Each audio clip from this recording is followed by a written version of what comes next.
জয় বাবা সর্পেশ্বর সর্পেশ্বর মহাপ্রভুঙ্ক পূজক বাপুন্ননা সর্পেশ্বর মহাপ্রভুঙ্কর আজি চৈত্র মাস কৃষ্ণ পক্ষ ত্রয়োদশী তিথিরে শুভ মঙ্গলবারে সর্পেশ্বর মহাপ্রভুঙ্কর বারুণী যাত্রা এ বর্ষ পড়িছি। ভক্তଙ୍କ ସମାଗମରେ ବାରଣୀ ଯାତ୍ରା ପାଳନ କରାଯାଏ। ସର୍ବେଶ୍ୱର ମହାପ୍ରଭୁ ଦୋଳଠାରୁ ଚାଚେରୀ ଭୋଗ ଖାଇବା ପାଇଁ ବାହାରିଥାନ୍ତି। ଆଜି ହେଉଛି ତାର ପୂର୍ଣ୍ଣାଙ୍ଗ ଅବା ଶେଷ।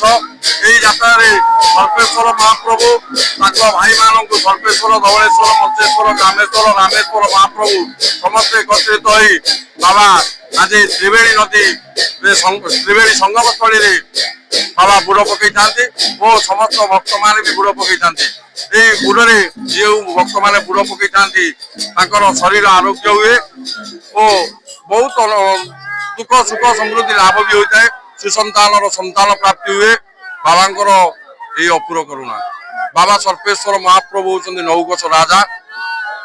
জায়গা হচ্ছে ব্রহ্মপুর ককড়ি।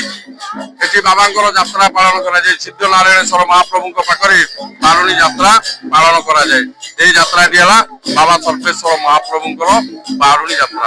রাই সর্পেশ্বর মহাপ্রভু যাত্রা আমার ঠাকুর যেতে ঠাকুর আমার অনেক পুরী মন্ডল গাঁর সব বুলিকি গাঁ গাঁ বলি ভোগ খাইবে। ভোগ খাই সারিকি বাহানে বুড়ো পকেইবে। বুড়ো পকেই আপনার নিজ ঘরକୁ সে যাতে। আজ্ঞା ମୋ ଜନ୍ମ ନହେବା ପୂର୍ବରୁ କହିଯାଇଛି 60-80 ବର୍ଷ ହେଲାଣି। ମୁଁ 80 ବର୍ଷରୁ ଦେଖି ଆଉଛି।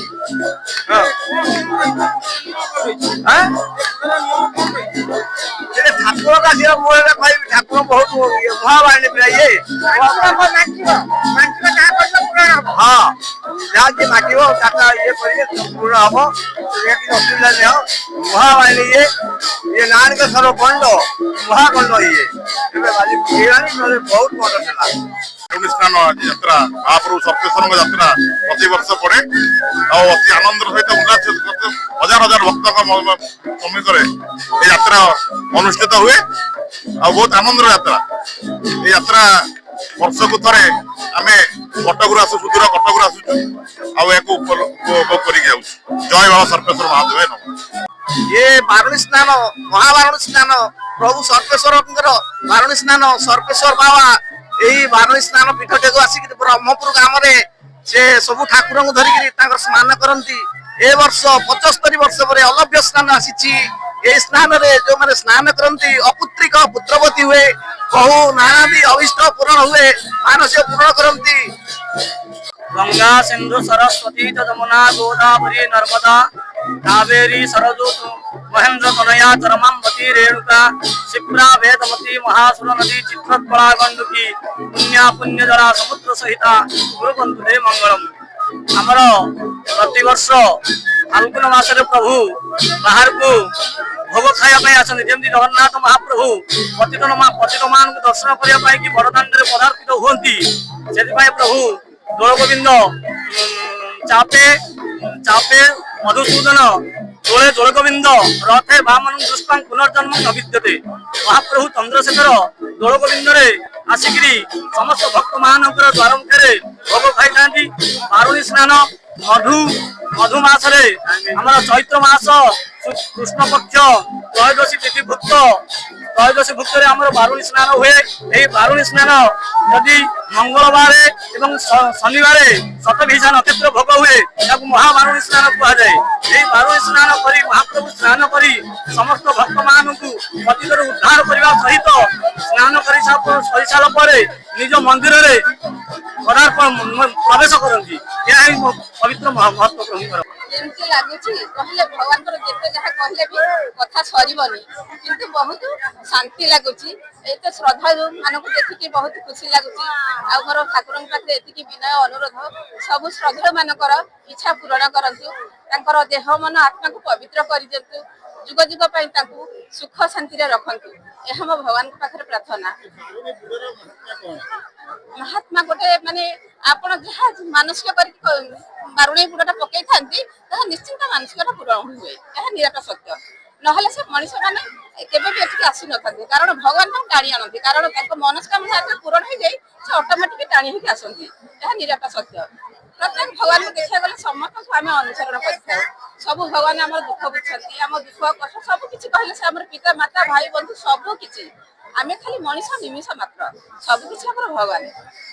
ଏଇଠି ମୋର ଆହୁରି ଗୋଟେ ଜଗନ୍ନାଥଙ୍କର ବୋଲୁଛି। ଏତେ ଦେବା ଦେବୀ ଜଗତେ ଅଛନ୍ତି, ତୋତେ କାହିଁ ଜଗା ଅଧିକ ଡାକନ୍ତି। ଦୟାର ସାଗର ତୁହି ନିରାକାର, ଅନାଦି ପୁରୁଷ ପରବ୍ରହ୍ମ ସତ୍ୟ, ଅନାଦି ପୁରୁଷ ପରବ୍ରହ୍ମ ସତ୍ୟ। କାହାକୁ ହସାଉ କାହାକୁ କନ୍ଦାଉ, କାହାକୁ ଜଗାରେ ସବୁ ଦେଇଥାଉ। ମୁଁ ଦିନ ଦୁଃଖିନୀ ମାଗେ ନାହିଁ କିଛି, ତୋ କରୁଣା ଟିକେ ଦେ ଭାବଗ୍ରାହୀ, ତୋ କରୁଣା ଟିକେ ଦେ ଭାବଗ୍ରାହୀ। ଅଥଳ ସମୁଦ୍ର ଜଳରେ ଭାସୁଛି, ଫଳ ଫୁଳ ମୁହିଁ ପାଉନାହିଁ କିଛି, ତଥାପି ଜଗାରେ ଭରସା ରଖିଛି। ମଞ୍ଜୁବାଳା ବେହେରା, ଘର ନାଳପଡା। ଆଜି ସ୍ନାନରୁ ଲୋକ ଆସୁଛନ୍ତି ବୁଡ ପକାଇବାକୁ। ଧବଳେଶ୍ୱରଙ୍କର ବୁଡ ହଉଛି ଠାକୁରଙ୍କର ସବୁଠୁ ବଡ ବୁଡ। ଏଇଟା ସମସ୍ତଙ୍କୁ ମାନସିକରେ ବି ଆସନ୍ତି ଲୋକ ପ୍ରାୟ, ଆଉ ସମସ୍ତେ ଆସନ୍ତି। ଆଉ ସମସ୍ତଙ୍କ ମାନସିକ ବି ପୂରଣ ହୁଏ, ମାନସିକ କରନ୍ତି ବର୍ଷକୁ ଥରେ, ସମସ୍ତେ ପ୍ରାୟ ଆସନ୍ତି।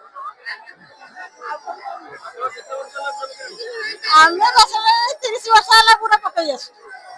ସମସ୍ତଙ୍କ ମାନସିକ ବି ପୂରଣ ହଉଛି ଠାକୁରଙ୍କ ଇଚ୍ଛାରୁ, ଆଉ ସମସ୍ତଙ୍କର ଭଲ ମଙ୍ଗଳ ଉନ୍ନତି ହଉଛି। ଆଉ ପୂର୍ଣ୍ଣ ହବା ପାଇଁକା ବାରେଣୀ ବୁଡ ପକାନ୍ତି। ଆମେ ବି ଛୋଟବେଳୁ ମାନେ ଏଇଠି ତ ଆମର ଜନ୍ମ, ଏଇଠି ବି ଶାଶୁଘର, ଆଉ ଏମିତି ସବୁ ପ୍ରତିବର୍ଷ ଏମିତି ମନସ୍କାମନା ପୂର୍ଣ୍ଣ ହବା ପାଇଁ ବୁଡ ପକାନ୍ତି। ଦେଖିକି ଆସୁଛୁ ଆଉ ଯାହାର ଯାହା ମନସ୍କାମନା ଥିବ, କିଏ ବାହାଘର ନେବ, ପିଲାପିଲି ହେଇପାରୁନଥିବ, ସେମାନେ ବୁଡ ପକାନ୍ତି, ମନସ୍କାମନା ତାଙ୍କର ପୂର୍ଣ୍ଣ ହୁଏ।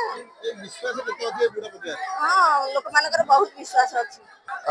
ସର୍ପେଶ୍ୱର ଠାକୁରଙ୍କର ବ୍ରହ୍ମପୁର ଗାଁରେ ଆଜି ପ୍ରସିଦ୍ଧ ବାରୁଣୀ ବୁଡ଼ ଥିଲା।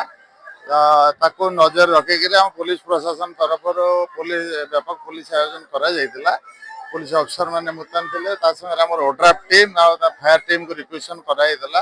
ତା ଭିତରେ ମଧ୍ୟ ରୋପ୍ ଲଗେଇକିରି ମଧ୍ୟ ଆମେ ଲୋକଙ୍କୁ କଣ୍ଟ୍ରୋଲ କରିଥିଲୁ। ଠିକ୍ ଟାଇମ୍ରେ ଠାକୁରଙ୍କର ବୁଡ଼ ପଡ଼ିଛି ଏବଂ ଶ୍ରଦ୍ଧାଳୁମାନେ ଆନନ୍ଦର ସହିତ ବୁଡ଼ ପକାଇଛନ୍ତି ଏବଂ ବର୍ତ୍ତମାନ ସୁଦ୍ଧା ଯେଉଁ ବୁଡ଼ ଥିଲା ଠାକୁରଙ୍କର ତା ଶାନ୍ତି ଶୃଙ୍ଖଳା ସହ ସରିଛି।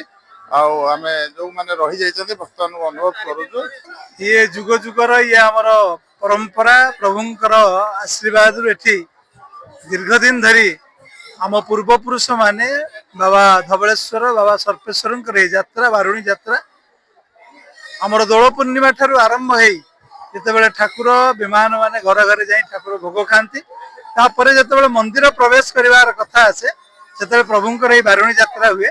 ଆଉ ଆମେ ସମସ୍ତେ ମଧ୍ୟ ହଜାର ହଜାର ସଂଖ୍ୟାରେ ଶ୍ରଦ୍ଧାଳୁ ଭକ୍ତ ଆଜି ଏଠି ପ୍ରଭୁଙ୍କର ଏ ବାରୁଣୀ ସ୍ନାନରେ ସାମିଲ ହେଇ ନିଜେ ମଧ୍ୟ ବୁଡ଼ ପକେଇ ଜନ୍ମ ଜନ୍ମାନ୍ତରର ଯୋଉ ପାପ, ଯୋଉ ନିଜର ଧର୍ମକୁ ଅର୍ଜନ କରିବା ପାଇଁ ଏ ପ୍ରକାର ଏକ ବୁଡ଼ ପକାନ୍ତି। ଆଉ ଆମର ସୌଭାଗ୍ୟ, ଆମେ ମଧ୍ୟ ଏହି କାର୍ଯ୍ୟକ୍ରମରେ ସାମିଲ ହେଇଛନ୍ତି। ଆଉ ମୁଁ ଆପଣଙ୍କର ମାଧ୍ୟମରେ ଆମର ସମସ୍ତ ଭକ୍ତମାନଙ୍କର ମଙ୍ଗଳ କାମନା କରୁଛି। ପ୍ରଭୁଙ୍କର ଆଶୀର୍ବାଦ ସମସ୍ତଙ୍କର ଉପରେ ରହୁ, ଏତିକି ପ୍ରାର୍ଥନା କରୁଛି। ଜୟ ଶିବ ଶମ୍ଭୁ, ହର ହର ମହାଦେବ। ମୋର ନାମ ବାସୁଦେବ ଦାସ। ମୁଁ ଦେବଦେବ ମହାଦେବ ବାବା ସର୍ପେଶ୍ୱର ମନ୍ଦିରର ସେବାୟତ। ମୁଁ ଆଜି ବାରୁଣୀ ପୀଠରେ ପହଞ୍ଚିଛି। ଆଜି ପ୍ରଭୁଙ୍କର ପବିତ୍ର ମହାବାରୁଣୀ ସ୍ନାନ ଯାତ୍ରା।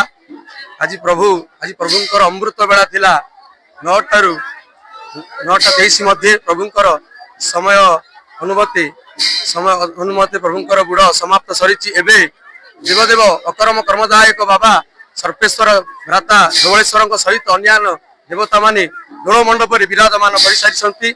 ଆଜି ଚୈତ୍ର ମାସ କୃଷ୍ଣ ପକ୍ଷ ତ୍ରୟୋଦଶୀ ତିଥିରେ ପ୍ରଭୁଙ୍କର ବୁଡ଼ ସରିଛି। ଏବେ ଚତୁର୍ଦ୍ଦଶୀ ଭୋଗ ହୋଇଯାଉଛି। ପ୍ରଭୁଙ୍କର ଦୋଳଯାତ୍ରା, ପ୍ରଭୁଙ୍କର ଆଗ ବାବା ସର୍ପେଶ୍ୱରଙ୍କର ଦୋଳଯାତ୍ରା ମୁଖ୍ୟ। ଏଠି ପ୍ରଥମ ମୁଖ୍ୟ ହେଲେ ବାବା ସର୍ପେଶ୍ୱର। ପ୍ରଭୁଙ୍କୁ ଆଗ ନିମନ୍ତ୍ରଣ କରାଯାଏ।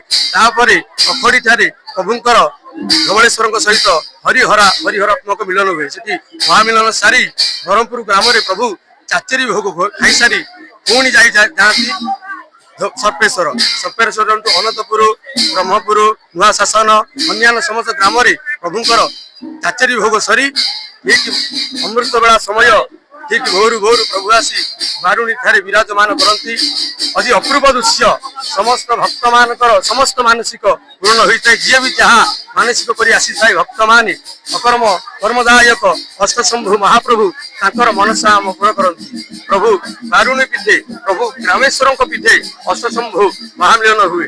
ପ୍ରଭୁ ଅଷ୍ଟଶମ୍ଭୁ ସମସ୍ତ ଭକ୍ତ ମାନଙ୍କର ମନସ୍କାମନା ପୂର୍ଣ୍ଣ କରନ୍ତୁ। ବୋଲ ଆନନ୍ଦିତ ବାର ହରି ବୋଲ। ପ୍ରଭୁ ଅଷ୍ଟଶମ୍ଭୁଙ୍କର ମହିମା ପ୍ରକାଶ ହୋ। ବୋଲ ଆନନ୍ଦିତ ବାର ହରି ବୋଲ। ପ୍ରଭୁ ଅଷ୍ଟଶମ୍ଭୁ ମହାପ୍ରଭୁ ବାବା ଅକରମ କର୍ମଦାୟକ ସର୍ପେଶ୍ୱର ମହାପ୍ରଭୁ ସମସ୍ତ ଉପସ୍ଥିତ ଭକ୍ତ ମାନଙ୍କର ମଙ୍ଗଳ ବିଧାନ କରନ୍ତୁ। ବୋଲ ଆନନ୍ଦିତ ବାର ହରି ବୋଲ।